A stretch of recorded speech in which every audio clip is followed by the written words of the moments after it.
expensive equipment, they can just dump out maybe $3,000, $4,000, $5,000, and they can make a feature movie now. Absolutely, yeah, absolutely. There are people. There's actually somebody that made a feature film on their iPhone because the camera is good enough in that, and they made a low budget indie feature with an iPhone. So the bar to entry is so much lower now because you're right. The technology is a boon. I mean, you can shoot it all with GoPro cameras, with phones and everything like that. You can color correct it and edit it and do all of that in a laptop. And you've got a feature. I mean, so the tech end has come way down, to make like an HD feature film. The thing that you want to go for there is you want a good story, you want good writing, and you want to do good casting because you're still looking for the best actors that you can afford, if not trying to get some sort of a name in whatever genre you're in, like horror or beyond that, or even get bigger names if you have enough budget to do that, because you can spend the money then on the cast and then the PR, the promotional end, rather than simply on the hundreds of thousands it used to take just to make a feature film. I mean, when you had to buy reels of film and everything like that to shoot, and then it took so much more time to go in and you had to process that film to look at your dailies and everything like that. Now, you look at it and you've got a monitor and you can see what you got immediately. You can review right there in real time on the set. Did you get that effect and everything set up, and you get the performance you want? And if you didn't, bang, you just go right back in and continue to shoot. And it is amazing what you can do. So now I think the big challenge is, you want to make a good movie. You want production value, and you want that all to be on the screen. And that's what we did with Dark Realm. I mean, I co-wrote and co-produced that with Vincent Bellagio, whose horror pedigree goes all the way back to Roger Corman's Sorority House Massacre. Vinny's in that, and he's been in a ton of other things. We met on a movie by John Machago called Blood Gnome, and it was really I'd been in a lot of different things, and I produced on a lot of different movies, acted on a lot of projects, but it was really fun to get into Dark Realm, where I was making my own movie at that point with him.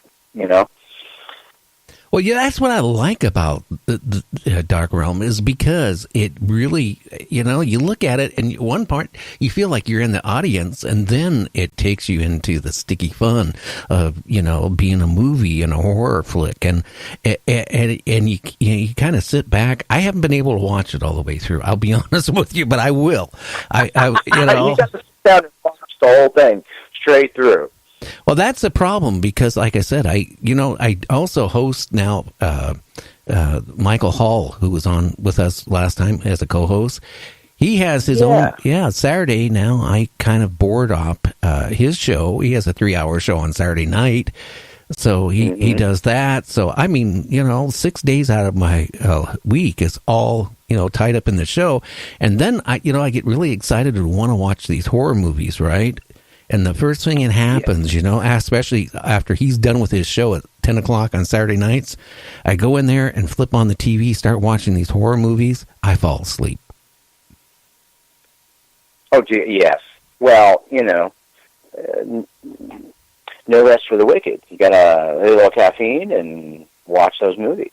Yeah. But it is hard after you've had a long day and after you've done all this other stuff. It is hard to keep going sometimes, isn't it? Oh yeah, it is. But but that movie, from what I've seen, I mean, you do a great job acting.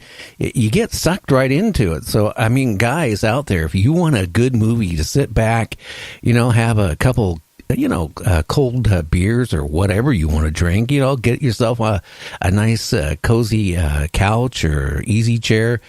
Prop up your legs, start eating the popcorn and get excited, and watch the show. And on top of it, it's beautiful babes in it on top of it.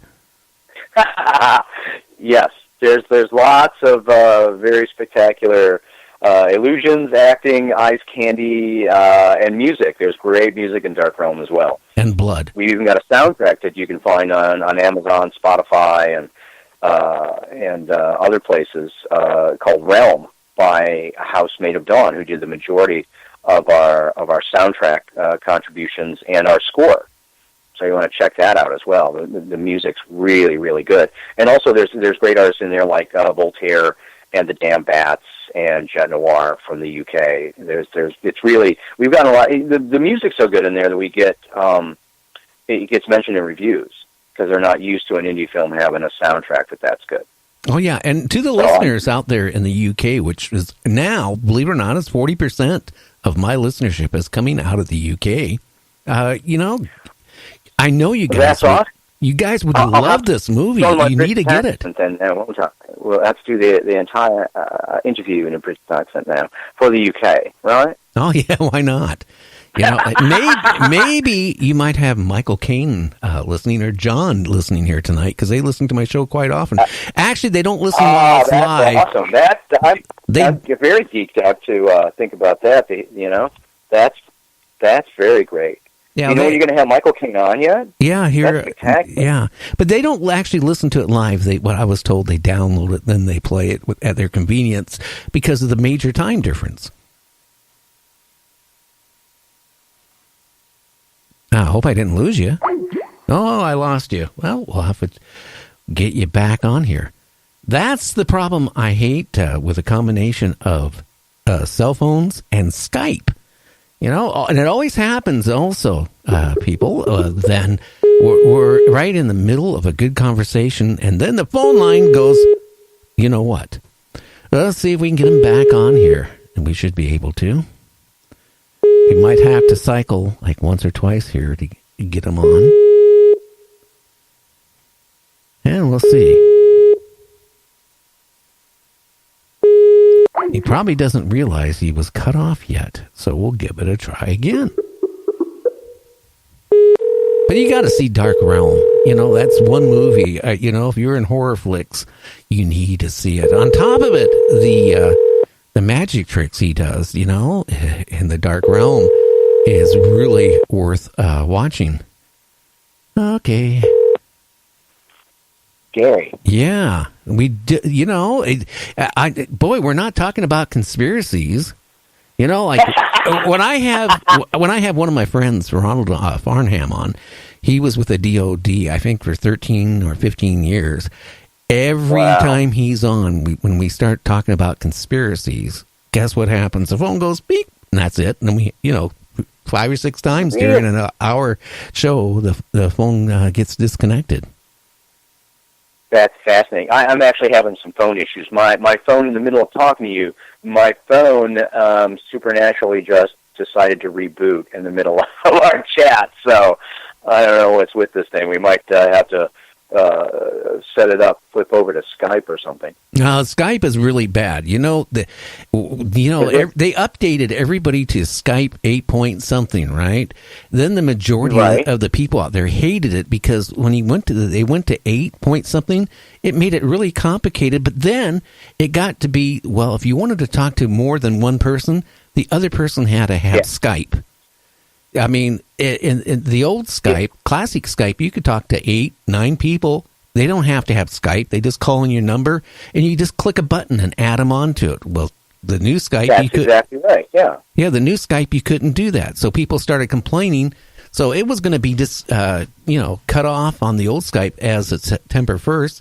Well, enough people made a complaint that they, are leaving it up for a while as they take the new Skype and make it more like the old Skype. Wow, that you know what, you would think you would know, would have done your research, and you would know what features you're on. Okay, we just lost your. Okay, we're losing your audio there. Are we there? Yeah, we're here now. Okay. All right. Good. Sorry about that. Yeah, I was just saying that you would think Skype would have done their research and known what their audience wanted before they started yanking things out of there. I think it was probably just another move, that they've done like so many of the platforms do, where they're doing a money grab, going, "Oh, if you want that back, you have to pay us for it now." Well, another thing, to do this show, okay, some of the broadcast software I have to use. To be reliable, I can't use Windows 10. It's not really compatible good with the software. It has issues. So, and so I have to run Windows 7 Pro, but I'm running it right now on 7 computers as we're talking. Okay, I got 2 dedicated computers for Skype, for I can take in whatever. I have then for my, going out to a radio station feed, I have, all this stuff. It takes 7 computers, all running Windows 7. Well, Microsoft just announced here a couple of weeks ago that they weren't going to, and we just lost it again. Oh, wow. Maybe his battery's getting low. But anyway, what the frustrating part is that, if you have Windows 7, they're going to charge you monthly, starting here in a few months, per computer, just for you can continue running Windows 7. So we'll give this a little cycle here, and I think we might have to hang up and try again. There we go.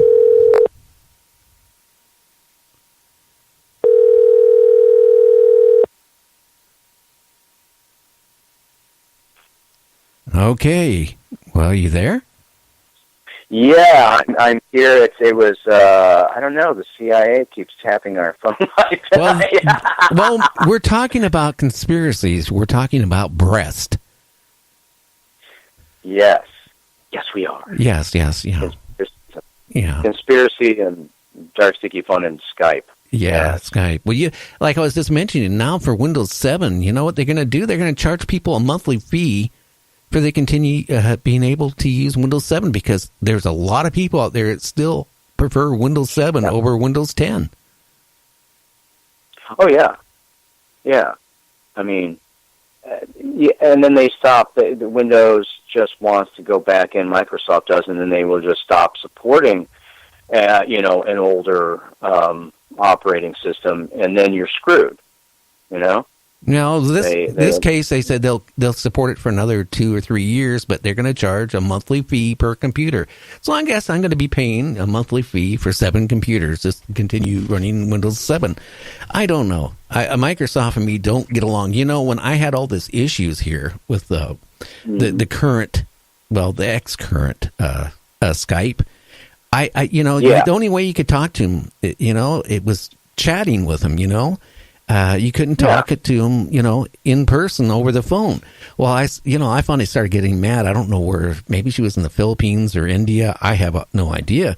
But I said, I do a worldwide show, and I have a huge audience listenership. And if you don't let me talk to a supervisor, I'm going to talk 2 hours about Microsoft and Skype and all these other programs that you made people, and I had somebody on the phone within 5 minutes. Yeah, well, that's what it takes. You have to know how to leverage them. You have to know what gets their attention, and that they definitely don't want you to go out there and start talking about their inferior product, because they don't want a lot of bad press on that. But, if you don't want bad press, then make the tech work. We built a world where we like the tech, we love it when it works, but it sucks when it doesn't, so make it work for us, and we won't have any issues with you and your company. And I think they're so busy wanting to take everybody's money, I think quality suffers many times. Well, it's just like when you did that casket cremation, right? It's the same thing. If you didn't have the bugs out of it and you lost the assistant maybe every 20th time, you'd start figuring something is wrong. And it took, literally hundreds of thousands of people, emailing Microsoft saying, hey, your new version of Skype doesn't work on my computer. It sucks. It does this wrong. Before they decided, maybe we better redesign it. Well, you see, that's the thing. And I think they all do that, including Apple. It's like people will go and stand in line, and, I'm not picking on them in general. I don't have a beef with them, but it amazes me that people will stand in line and pay, $1,000 for the new iPhone, and they're the ones that are essentially beta testing that thing as well, because then the next thing you hear is all the patches they're sending out. And it's not just them, it's most of these companies. But it's like, why can't you beta test your tech before you put it into the market and start asking for us to pay for it? I don't want to go stand in line for something and pay a premium price to be one of the first to have something, and then be the ones that are, not getting finished tech, that I'm getting something